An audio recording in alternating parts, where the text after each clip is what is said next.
Үзэгч та бүхэн баяр наадмаа сайхан өнгөрүүлж сайхан наадуу. Манай 100 цагийн ээлжид хөтөлбөр эхэлж байна.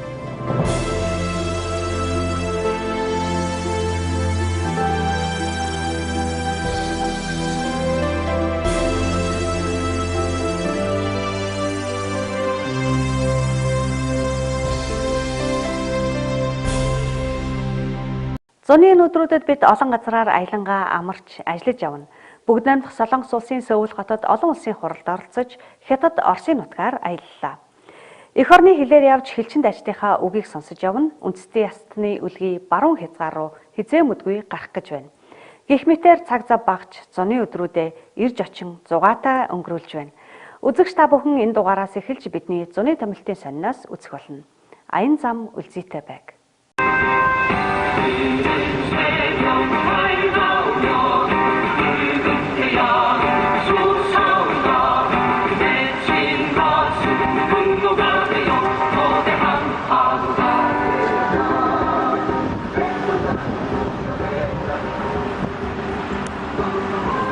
Good afternoon, everybody. All of you in this international conference. I'm just very happy to be one of the congratulatory remarks to all of you. On behalf of Director No and then President introduced me, I'm currently working at the MIU as a Vice President.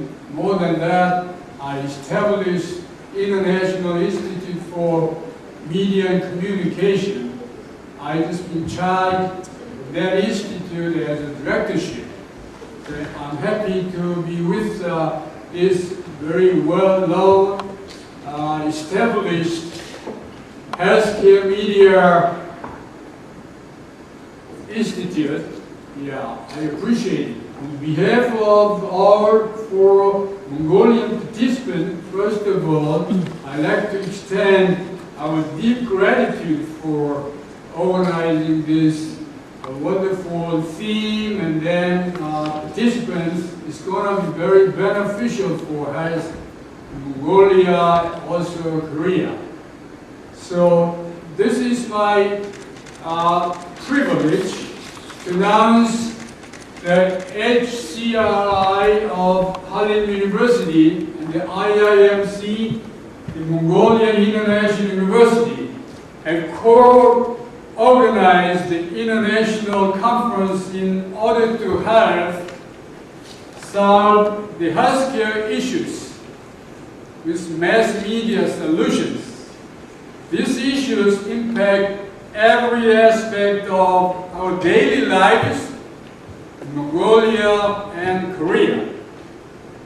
As we wish for better health and longevity in the future.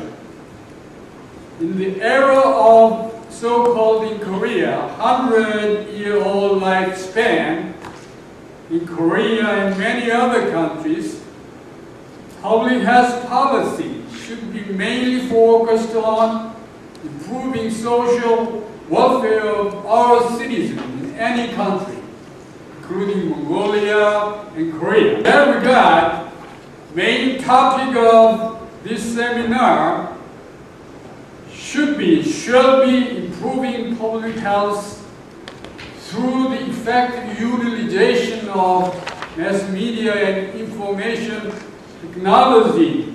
Please join us as we strive to reach ideal and practical conclusion through two sessions.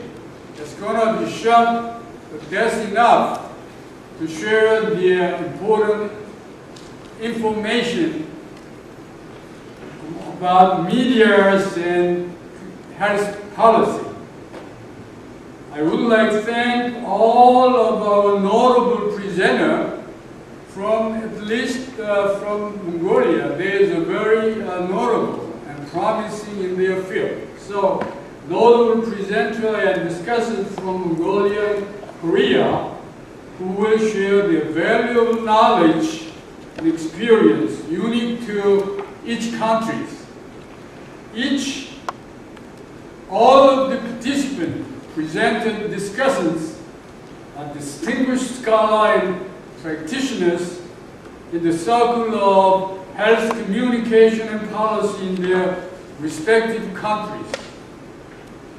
And last but not least, I would like to express my deepest gratitude to Director. And also, I didn't hear this title, Distinguished Professor. Distinguished, not Professor, Distinguished Professor Nogi Young. I heard something like, the chair professor, but I didn't hear any distinguished professor. So therefore, his generous effort to make this seminar possible by joining to an institute. Let me ask you, I come to learn the health, essential action of health is hand-to-health kiss, like this. Let me express our gratitude to stand up for his Director No and the distinguished professor. Let me give him big applause.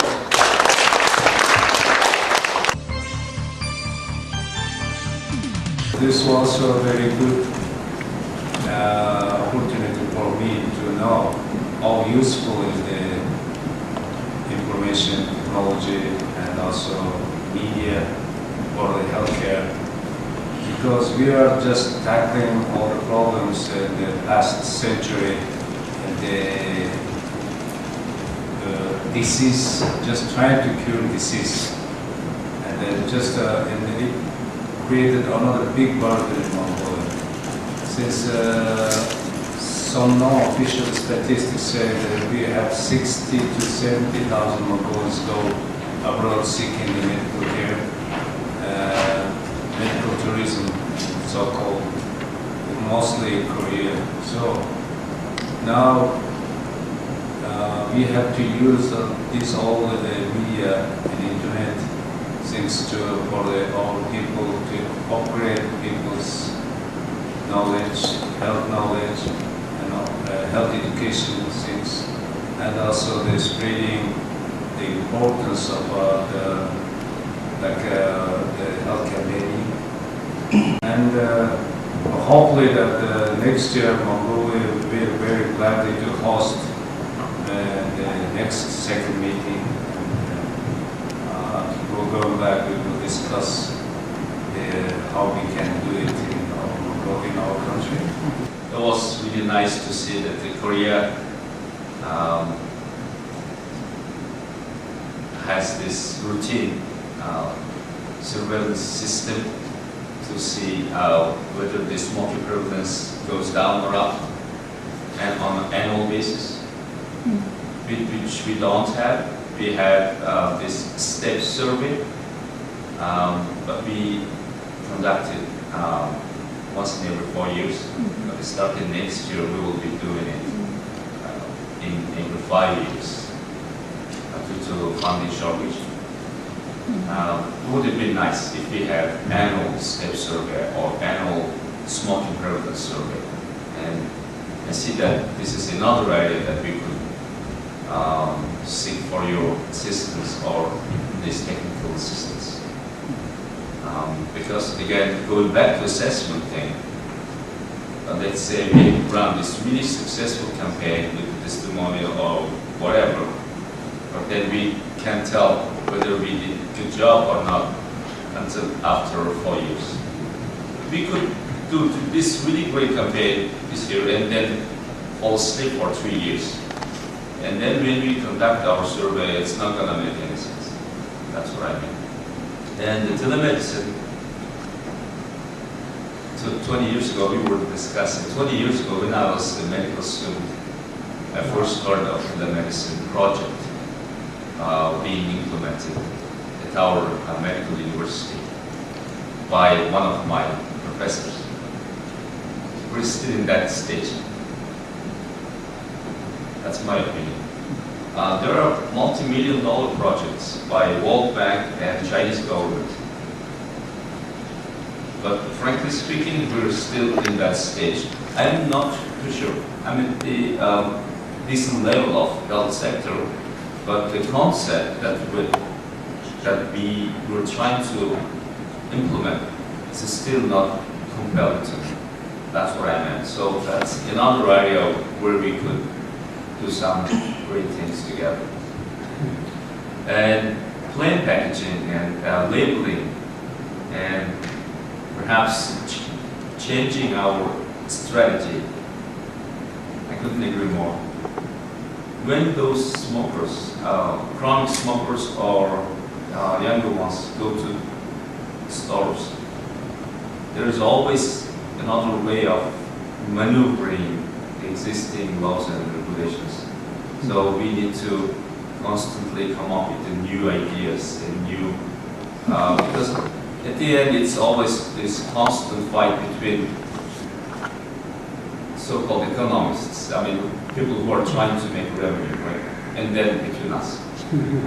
So usually they think ahead of us. They always get educated better and they read more because there's money involved with it. So we can't fall asleep. We need to try to catch up with their level of intensity. So that I agree with what you said.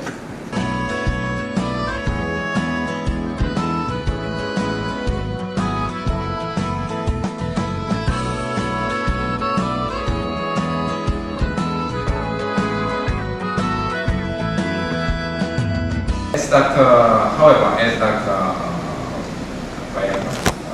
Bayama said that there is a trend that campaigns and other health communication are moving from TV to SNS.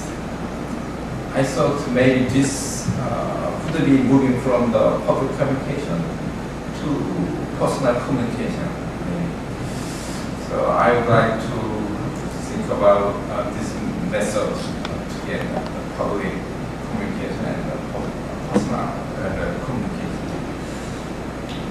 And to collaborate with telemedicine and the healthcare media research. So there are many. So I know there were many projects in Mongolia also, telemedicine project.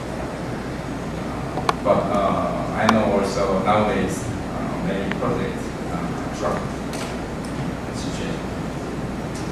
As like Mongolia, we did many trial and error, maybe 100, more than 100 projects introduced and failed. But nowadays, there are some kind of telemedicine projects ongoing nowadays. So if we communicate Mongolia, Korea, maybe we can find out some good method, some way that we can find out. So we need more communication with each other. Personally, I think today's sessions were a great opportunity for me to learn about the current state of the health policy and health campaign from different countries in Mongolia and Korea. And through discussion, through the presentation and discussion, we are able to learn about some of the similarities and the difference between the countries. But we are also able to confirm that the media environment has significantly or drastically changed over the past decade. And so today I was very impressed by Dr. An's presentation about the current state of the telemedicine system, which is contributing to reducing some of the disparity in public health, especially in the Gangwon province, where the facility accessibility is limited. So very impressed by the current stage of the development. So we could be able to learn that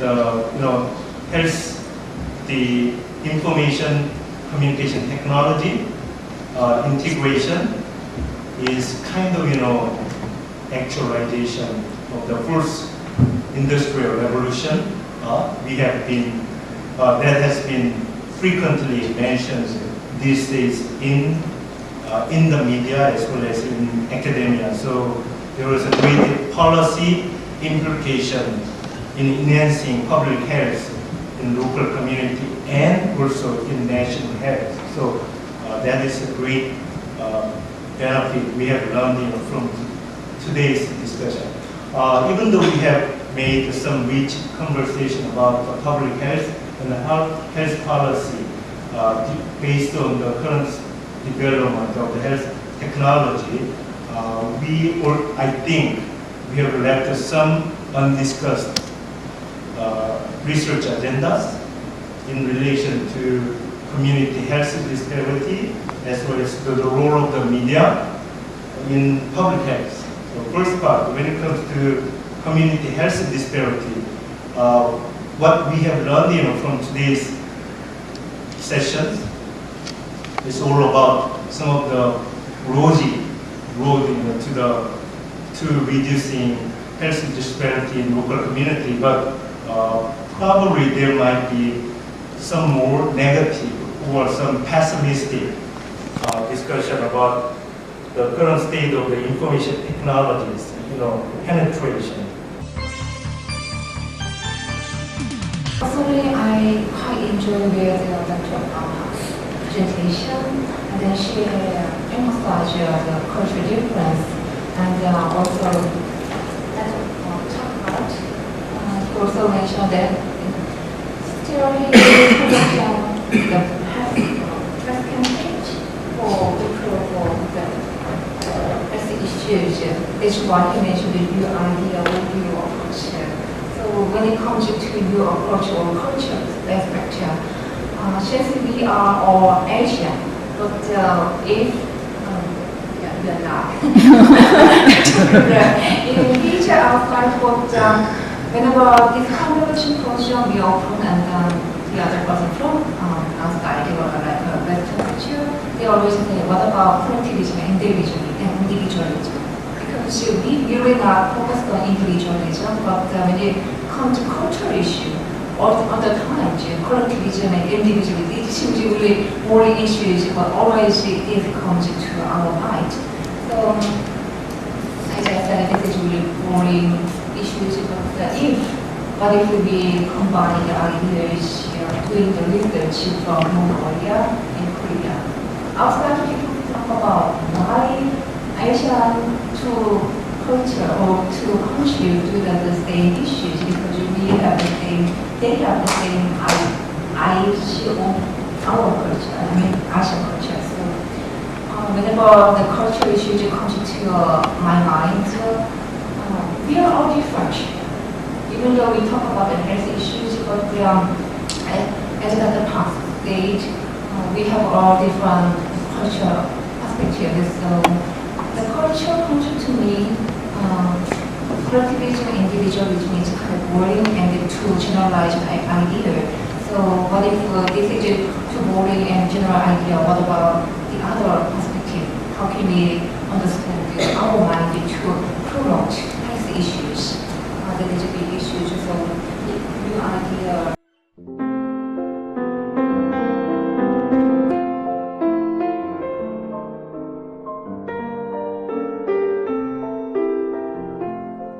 I got the answer from the Dakh's presentation. So I think it's great for my learning experience. And also, I just like to mention one thing for time saving. We need to study unintended effects. For example, fear of peer, make a society the epidemic of apprehension and desensitization of the fears, so make people fearful, make people not stable, unstable. So that is a kind of unintended effects. So maybe I propose another one for next year. Intended and unintended effects of the public campaign. Thank you. I want to talk about two things. One is about the campaign or anti-smoking campaign. And I don't necessarily think that Korean anti-smoking campaign in Korea has been very successful. I think that it's been successful compared to other health issues and other campaigns in other health areas in Korea, because the anti-smoking campaign had more money and then more staff and more experts. So we work a lot on this area, so that's why it's a lot more prominent than other health issues. That doesn't necessarily mean that it's been very successful for. And the reason why for my hesitation is two things. One is basically, as I said about the effective health campaigns, require commitment and consistency. In that regard, Korean anti-smoking campaigns have not been consistent, didn't have enough commitment over time. The decision-making process is very slow inside of the Ministry of Health and also the Korea Health Promotion Foundation. And every year we have a budget, and then that budget had to be spent on like 6 months or even less, because the rest time is basically spent for decision-making inside. So as a result, there is a lot of a lack of commitment, consistency in terms of the campaign themes, as well as some of those accumulated effects of anti-smoking smoking issues. That said, I really encourage too, since you're Director General in Ministry of Health in Mongolia, I think that with a small amount of budget, I think that consistency and commitment really matters. So maybe you can just focus on, once you develop an anti-smoking campaign, it has to go and last much longer and consistently. They will have a lot bigger impact than just doing this and doing that separately and in an inconsistent manner. So that's one of my suggestions. Second problem is evaluation. I think that you mentioned very nicely about the evaluation assessment, how important evaluation and assessment is. And this is an area where I have to admit, since I've been living in the U.S. and studied in the U.S. for about 13 years, I have to admit that U.S. and at least in Western countries by far more superb and much more aware and then well developed. I wrote down several points, but then all other points were mentioned by the older scholars, so I'm going to skip that. And the one thing that hasn't been mentioned yet is, I think that most of us are kind of assuming that the health issues are the problem of public sectors, but I think that there is great room for private sectors to involve in doing a lot of health campaigns, because actually there are increasing numbers of corporations that are getting into those like promoting healthful behavior, and that really generates money sometimes. And for example, like a lot of nutrition companies, they are now producing healthier food and they're promoting healthy eating, and that's really effective. And like Samsung these days, they are developing some applications to promote health behavior and also cure some disease. And also there have been some successful stories about hospital-initiated anti-smoking campaigns, like, for example, the anti-smoking campaigns promoted by dentists or dermatologists that sometimes work better than doing public campaigns. So I think there are a lot of room for collaboration between the government and also the corporations in achieving desirable health outcomes. That's all I want to add. Thank you so much. Two countries with very sharp contrast in two features. I found last night. One is the difference in the size of populations. Mongolia has the population that is 16 times larger than South Korea, whereas South Korea has about 16 times larger populations. So we two countries are on the two extremes in terms of the differential features, although we are quite look alike each other.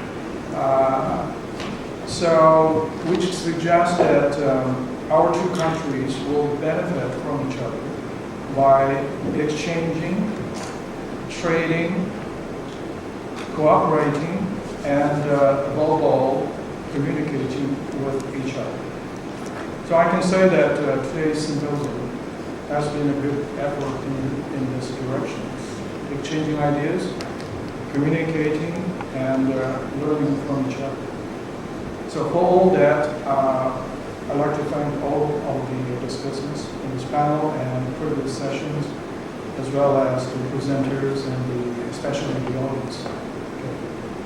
So thank you very much for your input, and I'd like to say have a good evening and a good trip back to Mongolia for especially the participants from Mongolia. Thank you very much.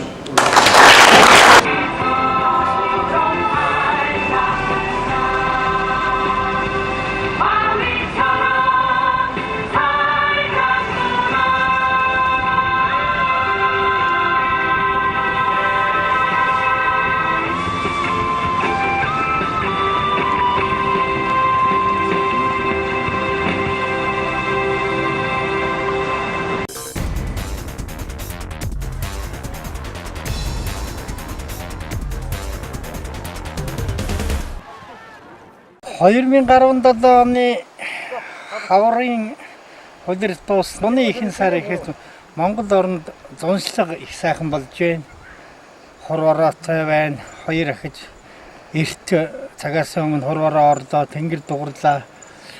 Одоо биднээс энэ Батцанбөрийн Төваймгийн Батцанбөрийн сангийн аж ахуйн дээдлэлт байна. Амралтаараа хагасайнаар ирчээд байна. Энд бол ногоо цагаа сайтай ус ургамал хайхан юм байна. Ингээд Америкт байгаа монголчуудаа энэ жилийн хамгийн сайхан бүхнийг хүсээд их орондоо бүтээгээд олд замаг ихтэй хурц ирээрээ гэж хүсье. Аялал жуулчлалын цаг эхэлж байна. Аялал жуулчлалд бол Монгол бүрэн хөгжсөн. Одоо хаана хинч хүнийг одоо ямар ч одоо жуусны азууд хүмүүс хүлээж авч байна.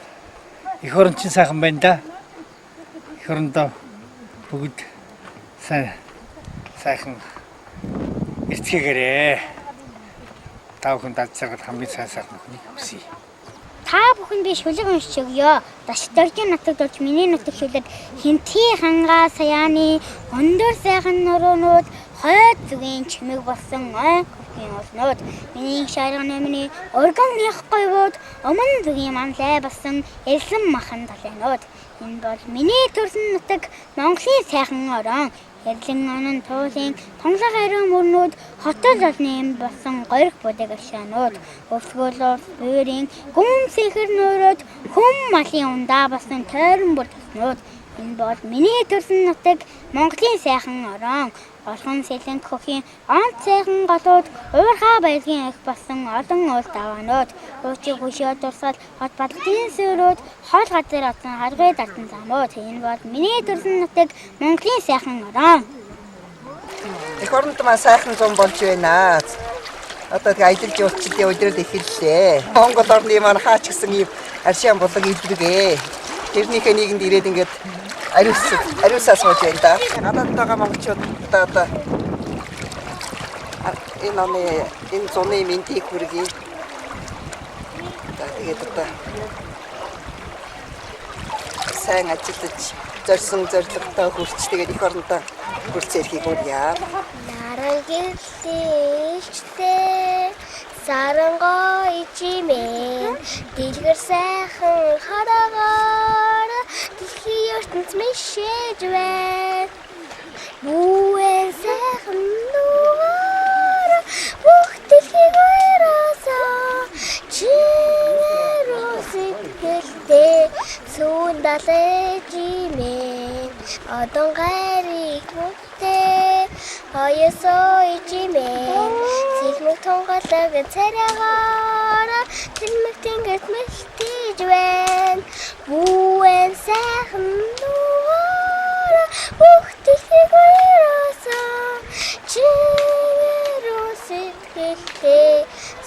далайжимэн Юсuf хүслийн ерөөлтэй ертөнцийн сууji мохарос дээр ихтэй мандаж байна бүэн сайхан бүгдийн ясаа чигээр сэтгэлтэй зүүн далайжимэн чигээр сэтгэлтэй зүүн далайжимэн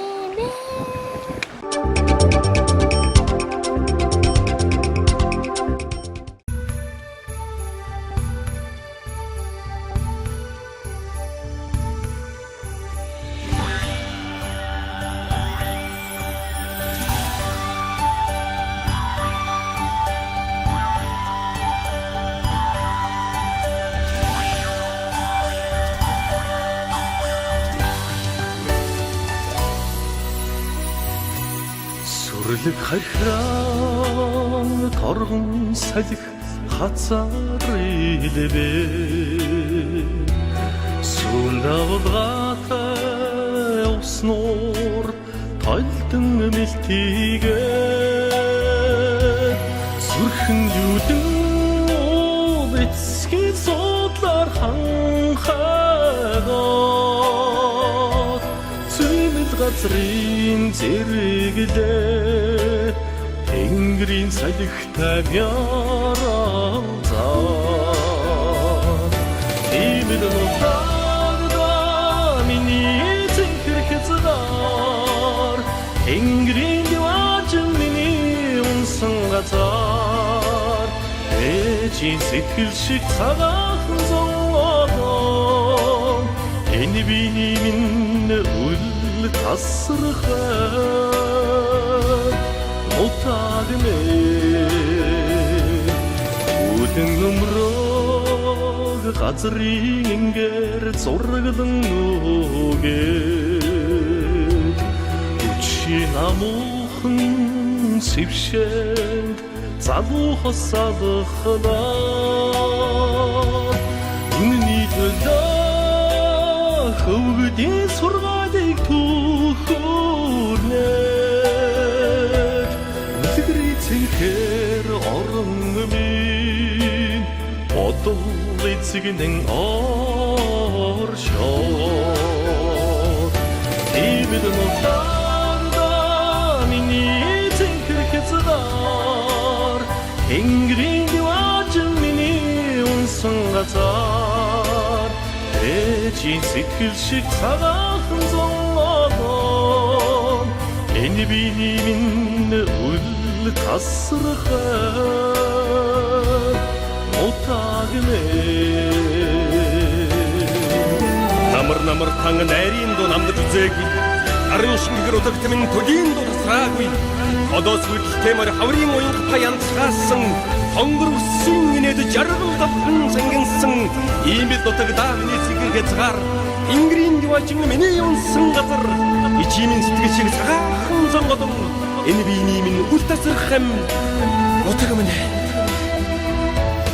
Аргалын утаа угжил байдаг Тэндгэр минь нэвэ Алтан улсан дүнхийжил байдаг Тэнд бодол минь би Шаргал тагаар хөлтэй найранд уянга минь би Сардаг хөхий уулсын Ширхэг чулуунч зүрхэнд минь би Имэл нутагда миний цэнхэр хязгаар Тэнгэрийн диваажин миний унсан газар Ээжийн сэтгэл шиг цагаахан зовоогоо Энэ биний минь үл тасрахад мутагнэ Имэл нутагда миний цэнхэр хязгаар Тэнгэрийн диваажин миний унсан газар Ээжийн сэтгэл шиг цагаахан зовоогоо энэ биений минь үл тасархаа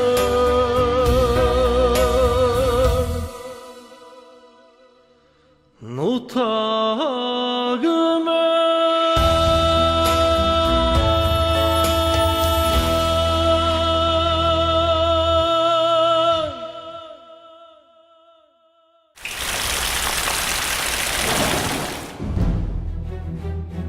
Дэлхийгээр тархан суугаа монголчуудын зар мэдээ мэдээллийн нэгдсэн төв orlo.com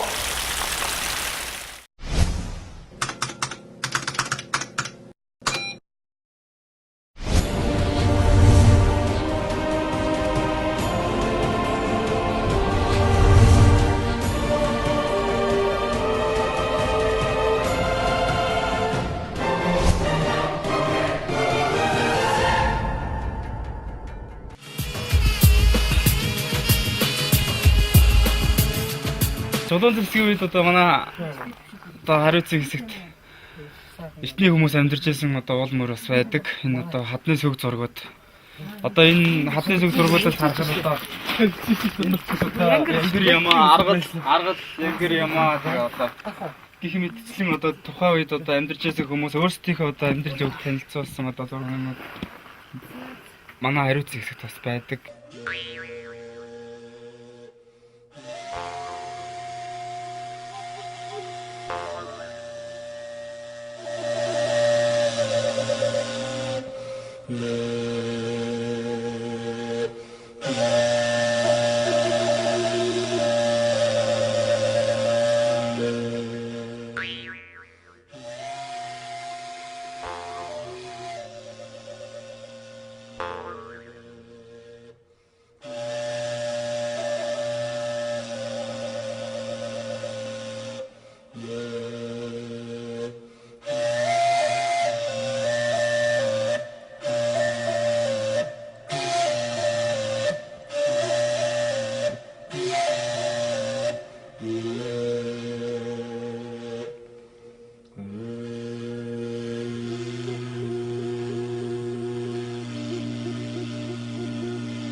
Манай цэцгийн хариуц хэсэгт одоо тоорон төгөлгээд бас энэ байгалийн үзэсгэлэнт газар байдаг. Энэ нь болохоор бас түүхтэй, сайхан түүхтэй гомсөрөн гээд тайж байсан байгаа.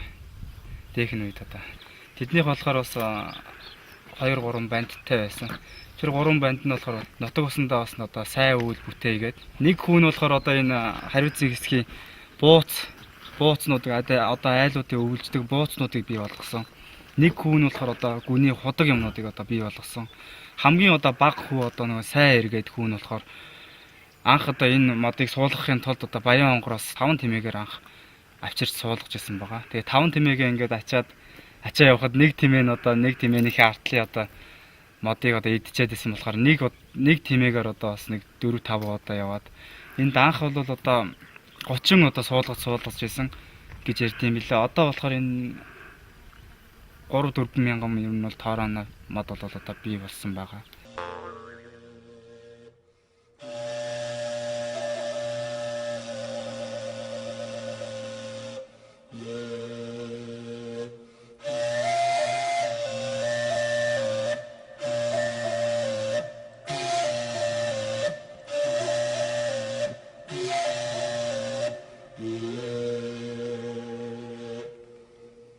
Нэгэн дээхэн үед одоо урдаас хятадаас одоо тэмээ орж ирдэг байсан юм байна л да. Тэгэхэд хятадын талдаа тормор байхгүй байдаг байсан.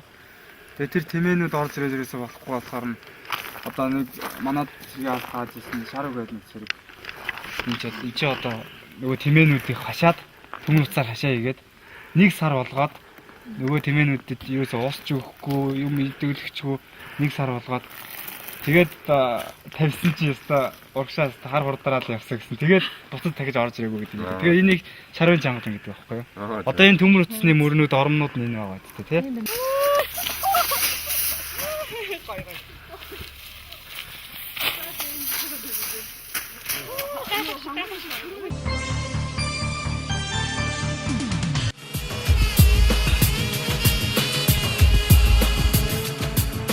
Одоо яг энэ пянц хүрэнгээр энэ хайрхны уртлаар байгаа энэ цагаан уулнууд маань ингээ шөнийн цагт ингээ цайж гэрэлтэж цагаан цаавцгаа ямар ч харахгүй шин одоо энэ цагаан уул маань ингээ харагдаж байдаг. Тэгээ энэгээр нь байршлаад нээсэн. Энд бол одоо нэг мянган ламын тойр гэж ярьдаг. Мянган лам сууж ном хордог ийм газар байсан. Байна лээ. Тэгээд тухайн үедээ бас устдаад одоо ингээ нэг томоохон хэмжээний тойр нь үлдсэн. Улсууд бас үзэж харна.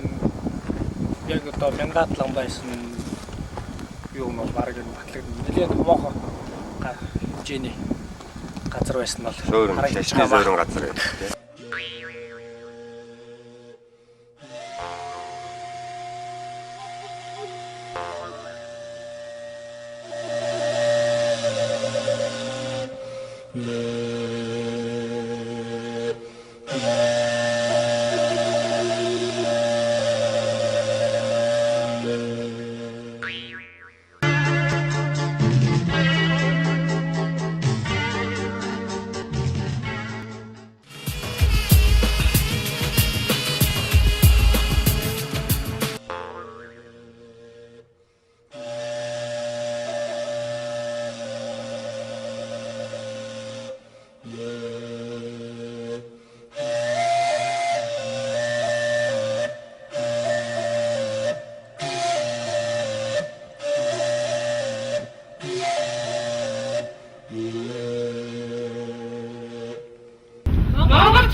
I'm from Austria, and this is my boyfriend Cyril. He's from Switzerland. Hello. And we traveled through Mongolia for around 11 days. And this is our third day. It's great. It's stunning. Long trips, but stunning. Yes. Really, really beautiful. We even sleep outside in tents to get the pure impression. Yeah, it's great. Hello, I'm Chris and this is Lionel, and we come from Australia and we are retired, and this is our first trip to Mongolia. And it is beautiful. And we have wanted to come here for many, many years, and so it is a dream come true. And we are spending 17 days in Mongolia, travelling around with our guide, Gunnar, and really looking forward to meeting lots of wonderful people, staying in the Gers and having a fantastic time. Well, I agree totally with what my wife said. It's been fantastic so far, the last 3 or 4 days, and especially the wonderful people that we've met along the way. The families and the Gers that we've been staying in have been wonderful. Сайхан хотын хөөрхөн хархуу сайн байна уу? Тэнгэр говийн тэмээчин бүсгүй би сайн байна. Намар та манай нутагт нартай хамт ирсэн юм уу? Сэгс цагаан богдууланд сэрүүнах болоогүй юм уу? Цэлгэр говийн нараан дэлгээд цэнхэр хадаг шиг намаатан байна. Сар хаяанд хонож салхины үзүүрээс хээрийн үнэр анхлан нар нийлч ус мэт газрын хээлэнд шингэж намрын говь дулаахан байна. Нүдэнд дулаахан залуу та нүдлийн шуу байсан юм уу? Уужим говийн бяцхан бүрд би усан цалгиж үлдсэн юм уу? Сэм сэмхэн санаалтаад сэтгэл нэг л сүжрээд байна. Намар та манайд ирэхдээ намаа ганц чадсан шүү. Патар биштэй хүнийг та барьж харах шахсан шүү. Өдхийг тэгж өдчгөөд өндөг шиг дуугаа явчихад, шуу бүхэнд үг заагаад, шуудан бүхэнд захиад айгаад, нэгдлийн даргаас санаа зовхгүй, нээрэн та намаржин чадлаа. Уншаад баймаар таны загтлууд уулзахын заяа өгөөч гэжээ. Уулзахын заяа өгье гэтэл учирлын жаргал аваач гэжээ. Учирлын жаргал авъя гэтэл Улаанбаатарт ирээч гэжээ. Сэгс цагаан богдоо орхиод сэтгэл юугаа дагъя гэвэл, хонгор таны гэргий болоод хот газар сууя гэвэл, говь нутгийн хүрэн бүсгүй гоо үзэмж хүрэх болов. Онгож ганцсан миний царайнд оон гисэг таарах болов. Уур гүйсэн байшин суухаар утаагүй галт цайчнахаар улаа бутарсан говь орхиод Улаанбаатарт очие гэвэл буянтай ханийн цалин хүрсэн бурхан байвал таарах болов. Буурал ханган цагаан өвөлд булган дээлтэйч жиндэх болов. Уучлаарай найз минь, уурлах хэрэггүй тоглосон юм. Уулас тийшээ хаяа тэлсэн, үүлс дэшээ дээвэр тулсан, улсын минь чандман эрдэн Улаанбаатар сайхан. Өдөн дэрнээс өглөө өндийн өнгийн шахаа үлмидэ өглөж, цонхор торгон хэвнийг нүмерч, цонхны хицээр хөшиг татаж, халуун ус ханаас аваад, цахилгаан зухан цайгаа чанаж, үеийн таньда эрхлэн суувал, үнэхээр энийг нь жаргал босов. Гурван талтай толны өмнө дөрвөн талаа толносож, гурван зүгийн булган малгай товхон агаад жишүү тавьж, өрн зүгийн шаавай гутлын өндөр өсгий шатаар товшлон, цантай чулуун гудамжаар цагаан харшийн ёроолоор ажилда яаранхан автобусанд яаранхан амраг нөхрөө суудан алхвал аяа нэгэн жаргал босов. Ажил тарсны дараагаар аав ээжийн өрөөлөөр цэцэг шиг хөөрхөн хүүгээ цэцэрлэгээс хамт аваад цэнгүүн сайхан үдэш цэнхэр дэлгэц ширтэн хөгжим дуу чагнан хөвсгөр диван шигдэн сайхан биерүүл санаа сэтгэл саруул бие биеэ түшин суул бидэн хоёрын жаргал босов. Тэгэвч найз минь би тэнгэрийн гинэл хаяанда тэмээчин игэл заяанда тоостих говийн тортох төхөх асар сэгсгам богддоо сэтгэл хоргодоод болохгүй нэ. Сундал нүүх уус шиг суврган цэнхэр уусаа сувд шиг бэлдэн гэлэлзах сум нэгдлийн төвөө энэ нутагт асаасан эцэг өвгийн галаа он жилээр нэхэлгүй орхиод явж чадахгүй нэ. Айда сайхан говь минь алтан шаргал говь минь Ангай 3 цохор, ажин 3 ширдэг, ах トゥ 3 хаалга, аман 3 сэр, ар 3 дээл, алга 3 шанд, зах 3 хээр, задгай 3 бамбуу. Нэр нь хүртэл шүлэг, нэр нь сайхан нутаг шүү. Айда сайхан говь минь, алтан шаргал говь минь, солонгийн 7 өнгөлээ, эдэний 5 амттан билээ, ижлэн нүгэ үзэгслэн билээ, ид шидийн үнэртэн билээ. Аахтай цайшиг шаргалтан байдаг, аргалын зоо шиг хэргэлтэн байдаг, атан тэмээд нь хонгортон байдаг, алагхэн говьдоо би хайртай. Эмээлийн бүрэг шиг илгэн хадна эсгээд авмаар иртээч гэлээ. Ээрэм газрын алагч улуун эрхний бөөр шиг элүүн билээ. Их говийг алсаас харахад ихэмсэг алсан хүйтэнч гэлээ. Илчтэй хөрсийн алгаараа дарахад элүүрийн ус шиг халуун билээ. Голдоо хүртэл хатсан юм шиг говийн цаг хатууч гэлээ. Нарны элчинд ноцтол халсан нарийнхан мөчөр нь ногоон билээ. Цаат хуулсан сундалн нууж цагаан далаа эргэлэн тунан өртөө газраас айлын бараа өдрийн од шиг цахил нам билээ. Халуун тогоноос бүрхээр авахд хамар цоргон бүхчих уур шиг таанаа гэсэн хөхөмдөг манан талаар хөөрөн дэгднэн билээ. Хүдэн татсан нутаг юугаа хүслэн дагаад халуун явдаг хүрэн царайтай говийн хүмүүс хүний ясаар сайн билээ. Ялаа халтрам ханан завчилт янгирн ямаатай ассан байдаг. Асга шаргах хадан завчилт аргалан хонтой нийлсэн байдаг. Алаг тууц шиг ирээн цайдамд адуу хулан уралтан байдаг. Тэнгэрийн хяас шиг цагаан цээлэнд тэмээ хавтгай туйлан байдаг. Өнгө гэрлийн хувилгаан өвгөн манхны давлгаан говь сайхан нутаг минь гоё сайхан болж байна. Цагаан суурин хээр бус цахилгаан дин гэрт тасаж цэнхэр говьдоо манай нэгдэл цэцгийн мандал дэлгэж байна. Хүний санаа алас сууж хүсэл бодол нь ойр бууж эгэл олны амьсгаа нийлсэн энэ нэгдэлд амьдрал сайн байна. Намартаа манай нутагт нартай хамт давхиж явахдаа манай нутгийн сайхныг биширч малчны хотонд тухлан саадахтаа уян хийцтэй ирээн гэрийн Улаанбаатарын ганган тавьцын машина зогсоож гайхсан гинлээ. Малгайгаа авч магтсан гинлээ.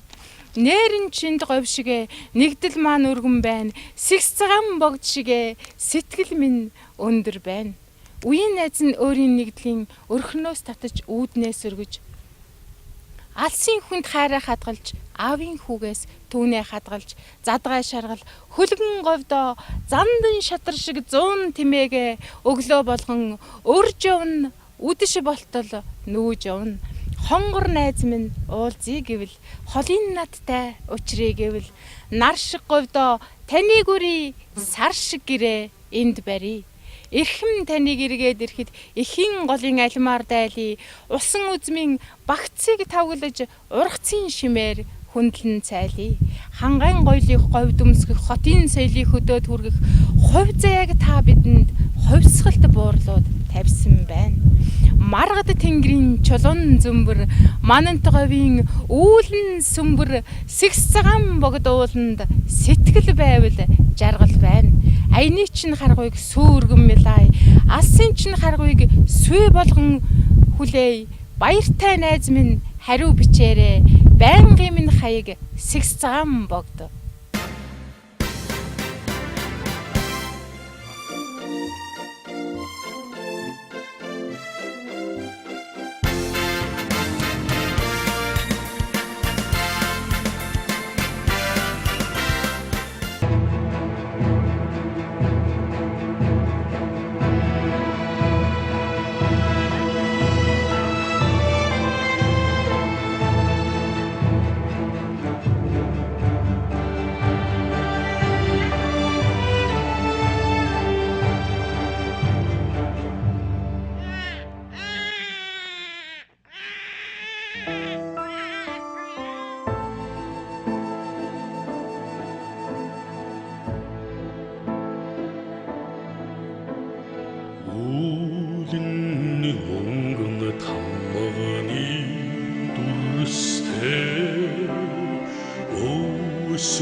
савтгэн арслан лавгийн хаа дэвэтэ салихэн соёолон моридын давхилтай бүхэн шарын нууруу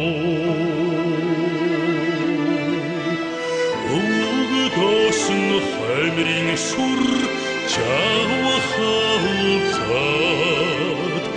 эрсэсэн химрэн мод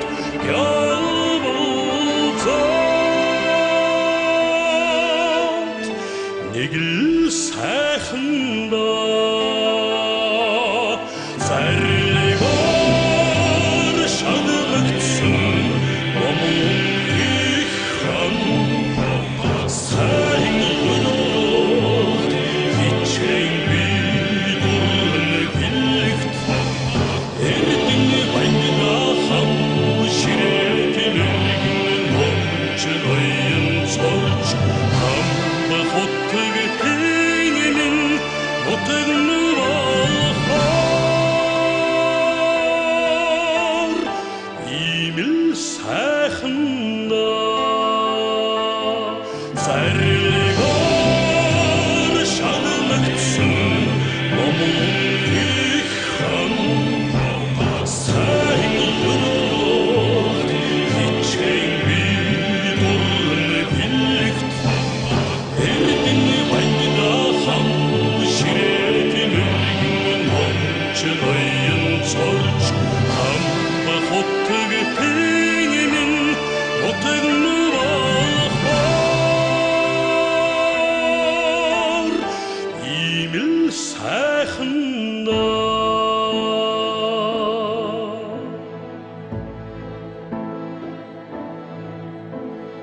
бүхэн шарын